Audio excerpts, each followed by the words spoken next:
Hi everyone, welcome back. In today's video, I'll walk you through how to trigger a workflow automation in Zoho CRM for 2025. This is perfect for sending automated emails, updating fields, or assigning tasks based on certain conditions, all without doing it manually. Once you're logged into Zoho CRM, look at the left navigation bar and click Setup. It's usually the settings icon in the bottom left. In the Setup page, find Automation under the Automation and Process section and click Workflow Rules.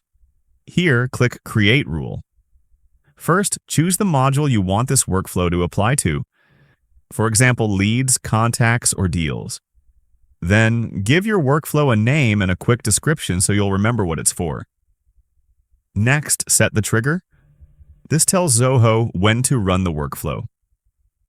You can choose from on a record action, like when a record is created or edited, on a date, time, for scheduled triggers, or based on a field update, when a specific field changes.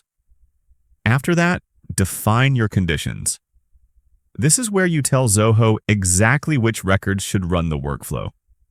For example, lead status is new or deal amount is greater than $5,000. Now add the instant actions or scheduled actions you want Zoho to perform, such as sending an email, updating a field, creating a task, or adding a tag. When you're done, click Save and Activate. From now on, whenever the trigger conditions are met, Zoho CRM will automatically run that workflow for you. And that's it.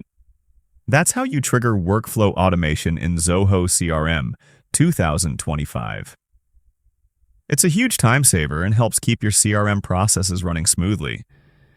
If this helped you, hit like and subscribe for more quick tutorials just like this one.